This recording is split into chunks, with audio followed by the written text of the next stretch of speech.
नारायण नारायण नारायण श्रीमन्नारायण नारायण नारायण। हे नाथ नारायण वासुदेवा, हे नाथ नारायण वासुदेवा, हे नाथ नारायण वासुदेवा, हे नाथ नारायण वासुदेव। राधे राधे। बोलो कार्तिक महात्म की जय। 8वां अध्याय। जलंधर की राजधानी की यात्रा का वर्णन करते हुए देव ऋषि नारद जी ने कहा, हे राजा पृथ्वी, जलंधर ने वहां पहुंचने पर हमारा बहुत आदर सत्कार किया। वह भक्तिभाव श्रद्धा से हमारा पूजन करके विनती करने लगा, महाराज कहिए आपका आगमन किस अभिप्राय से हुआ, आप मेरे लिए क्या आज्ञा। हमने कहा, दैत्यराज, मैं कैलाश पर्वत पर जा रहा था, वहाँ शिवजी और पार्वती का वैभव देखकर मैं चकित रह गया। अब तीनों लोकों में भ्रमण करते मेरे यहाँ आकर आपकी समृद्धि देखी। आपके शिवजी की समृद्धि वैभव में किसी का प्रकार का कोई अंतर नहीं आता, परंतु तुम्हारा वैभव स्त्री रहित है। कामदेव के शत्रु शरीर पर भस्म लेपन करने वाले वीत रागी शिवजी के पास रति रतन के रूप में पार्वती है। यद्यपि तुम्हारे मन में भी अनेक सुंदर स्त्रियां, परंतु उनमें से एक भी ऐसी नहीं जिसकी तुलना पार्वती जी से की जा सके। अतः उसका सुंदर स्त्री रहित यह अधूरा वैभव देखकर यह निश्चित हुआ कि शिवजी समान सारे ब्रह्मांड में किसी का वैभव नहीं। उसके पास पार्वती के रूप में ऐसा अनुपम स्त्री है जिसको देखकर ब्रह्मा जी अनेक अप्सराएं रची, परंतु एक भी पार्वती के समान नहीं बनी।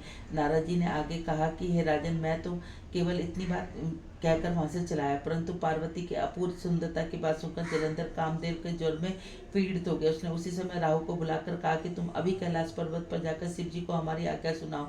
तुम शिव जी से कहना कि त्रिलोकी के राजा अति पराक्रमी जलंधर ने आज्ञा दी कि तीनों लोक के नाथ अवरत्नों के स्वामी जलंधर के होते हुए तुम शमशानवासी नरमुंडों की माला धारण करने वाले जटाटूटधारी अवधूत के पास पार्वती जैसी परम सुंदरी स्त्री नहीं होनी चाहिए। तीनों लोकों का स्वामी होने के कारण सभी रत्नों पर मेरा अधिकार है, क्योंकि पार्वती स्त्री रूप में रतन है, अतः मेरे पास ही शोभित हो सकती है। दैत्यराज जलंधर की बात पाकर राहु उसी समय चंद्रमा के समान उज्जवल कैलाश पर्वत पर पहुंचा। अपनी भयानक दृष्टि से देवायमान कर कैलाश पर्वत को काला कर दिया। तब भगवान शिव के द्वारपाल नंदी द्वारा शिव के सम्मुख उपस्थित किए जाने पर राहु ने दैत्यराज जलंधर की उपरोक्त आज्ञा सुना दी। राहु की बात सुनते भगवान शिव दोनों की भ्रकुटी के इसके समान तन गई। उन्होंने भौं से एक अति भयानक पुरुष उत्पन्न हुआ, जो सिंह के समान मुख वाला, जिसके लाल लाल अग्नि के समान विकराल नेत्र और सारे शरीर पर बड़े बड़े बाल उगे होते उत्पन्न होते हुए भयानक मनुष्य त्रिकाल मुख फैलाकर राहु की खा जाने के लिए आगे बढ़ा। अब तो देवता राहु भयभीत होकर कहने लगे, देवराजों ने महादेव जी तो एक ब्राह्मण हूँ, दूसरे दूत के रूप में, अतः आप कृपा करके मुझे मत मारिए। राहु की बात सुनकर भगवान शंकर ने उसको कैलाश से फेंक दिया। तब भयंकर पुरुष शिव जी के पास आए और अत्यंत विनीत भाव से बोला, मैं भूखा हूँ, कृपा कर मुझे कुछ खाने को दीजिए। तब शिव जी ने कहा, तुम अपने हाथ पैर खा जाओ। शिव जी की आज्ञा पाते हुए हाथ पैर रहित होकर धड़ को खा गया। अब केवल मुख ही शेष बचा। भगवान शंकर ने प्रसन्न होकर कहा, तुमने मेरी आज्ञा का पालन किया, इसलिए तुम्हारा नाम कीर्तिमुख प्रसिद्ध होगा। आज से तुम मेरे अपने द्वारपाल नियुक्त करता हूँ। पहले पूजा तुम्हारी होगी, उसके बाद ही हमारी। तुम्हारी पूजा के बिना हमारी पूजा निष्फल रहेगी। उधर शिव जी द्वारा आकाश से फेंका गया राहु बब्बर देश में जा गिरा। राहु की ऐसी दशा सुनकर जलंधर अत्यंत क्रोधित हुआ। शिव जी से लड़ने हेतु दैत्यों के 1 करोड़ सेना लेकर अपने पुर से बाहर निकला। इसी समय उसने सामने से एक आंख वाले दैत्य गुरु शुक्राचार्य के अंग भंग राहु को आते देखा। इसके अतिरिक्त अनेक अपशगुन हुए, परंतु उसे देखकर भी वह रुका नहीं। वह अपार सेना लेकर आकाश में बादलों की भांति गया। जब देवताओं ने दैत्यराज जलंधर को अपार सेना सहित कैलाश पर्वत पर चढ़ाई करते देखा तो चुपचाप इसकी सूचना शिव जी को दी। खबर पाते शिव जी भगवान ने विष्णु भगवान का स्मरण किया। विष्णु भगवान स्मरण करते उपस्थित हो गए। शिव जी ने भगवान विष्णु से कहा, नारायण, देवताओं को पीड़ा देने वाले महादैत्य को आपने क्यों नहीं मारा?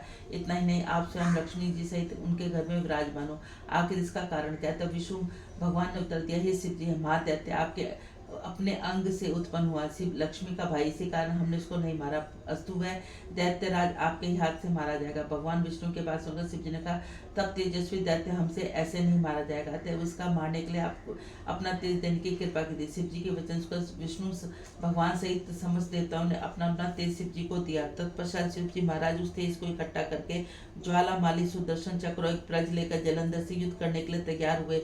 शिव जी के भूत गणों की सेना से समस्त देवतागण भी सम्मिलित हो गए।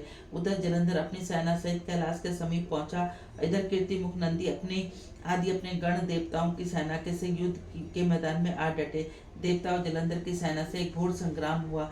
समस्त भूमंडल कंपायन हो गया। युद्ध में मैदान में जितने दैत्य मार गए, देवगुरु शुक्राचार्य ने उन्हें अपनी संजीवनी विद्या से जीवित कर दिया। यह दृश्य देखकर भूतादि देव के शिव जी ने समीप जाकर उसका संपूर्ण वृत्तांत कहा। तब शिव जी के कंदराओं के मुख वाली भयंकर लता जंग नामक एक कन्या उसके मुख से उत्पन्न हुआ। ओंकार मारकर दैत्य को अपने मुख में डालते शुक्राचार्य को उठाकर अलोप हो गई। तब शिवगण निर्भय होकर दैत्य सेना के साथ बुरी तरह मारने लगे। गणों की मार की व्याकुल होकर दैत्य सेना बाहर खड़ी हुई। दैत्य सेना को इस प्रकार भागते देखकर जलंधर के सेनापति शुंभ निशुंभ काल नेमी ने आगे बढ़कर देव सेना का पराक्रमण कर दिया। जब देव सेना दैत्यों को मार से विचलित हो गई, तब गणेश जी और शुंभ का घनघोर संग्राम हुआ। दैत्य को पराजित होते देख जलंधर स्वयं युद्ध क्षेत्र में आया। उसे देखकर वीरभद्र ने जलंधर पर अनेक प्रकार किए। वह जलंधर से क्रोधित होकर अपना परिधि उन पर दे मारा, रथ की ध्वजा काट दी। फिर उसने देव सेना पर भयंकर बाण वर्षा करके भगदड़ मचा दी। अपनी सेना की दशा देखकर स्वयं शिव जी नंदी के सवार होकर युद्ध क्षेत्र में आए। तीनों बाणों के वर्षा प्रारंभ की। शिव जी के प्रारंभ से दैत्य सेना इस प्रकार भागने लगी जैसे कार्तिक माह के व्रत के प्रताप से सब समूह भाग जाते। उसी समय शिव जी ने अपने बाणों से खरमोमा सिर काटकर पृथ्वी पर गिरा दिया। इसके पश्चात जो ही जलंधर आगे बढ़ा, शिव जी ने उनके रथ के घोड़ों और सारथी को मार गिराया। तब जलंधर खड़क हाथ में लेकर पैदल ही शिव जी की ओर दौड़ा। शिव जी के तटक से होकर एक मुक्का उसकी छाती में मार, जिससे जलंधर अचेत हो गया। जब जलंधर ने देखा शिव जी अजय, तो उसने गर्दभ माया रची। गर्दभ अप्सरा युद्ध क्षेत्र में नृत्य गायन करने लगे। शिव जी की इसी माया में फंसकर नाचने गाने लगे। शिव जी को इस माया में फंसा जानकर जलंधर महादेव जी का रूप धारण कर पार्वती जी के पास गया। उसका सुंदर रूप देखकर कामाद हो गया। पार्वती शिव जी को आया देखकर खड़ी हो गई, परंतु उसी क्षण राक्षसी माया को पहचान कर वहां से अंतर्धान हो गई। तब निराश होकर जलंधर पुनः युद्ध क्षेत्र में आ गया। उधर जलंधर के चले जाने पर पार्वती ने जो ही भगवान विष्णु का स्मरण किया, वह तत्काल उपस्थित उन्होंने जलंधर को शीघ्र मारे जाने का आश्वासन दिया। भगवान विष्णु विचरने लगे। जलंधर तो स्वयं अपनी मृत्यु का रास्ता बता दिया। तब दुष्ट वृंदा के पतिव्रता धर्म के कारण ही नहीं मर सकता, अतः देवताओं और अपने भक्तों की रक्षा करने हेतु वृंदा के धर्म को डिगाने का घोर पाप कर्म करना पड़ेगा, क्योंकि ऐसे किए बिना दुष्ट नहीं मानेगा। इतनी सी देर में शिव जी की राक्षसी माया से मुक्त हो गए और जलंधर को आया देखकर उस पर बाण वर्षा करने लगे। बोलो कार्तिक महात्म की जय।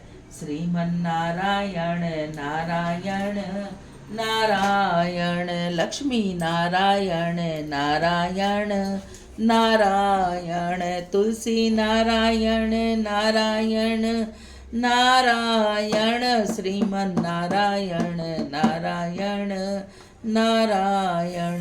हे नाथ नारायण वासुदेवा, हे नाथ नारायण वासुदेवा, हे नाथ नारायण वासुदेवा। राधे राधे। यदि आप सब लोगों को चैनल अच्छा लगता है तो इसको ज़्यादा से ज़्यादा लाइक करें, ज़्यादा से ज़्यादा शेयर करें। नए हैं तो सब्सक्राइब करें, बेल आइकन को जरूर दबाएं। बोलो राधे राधे।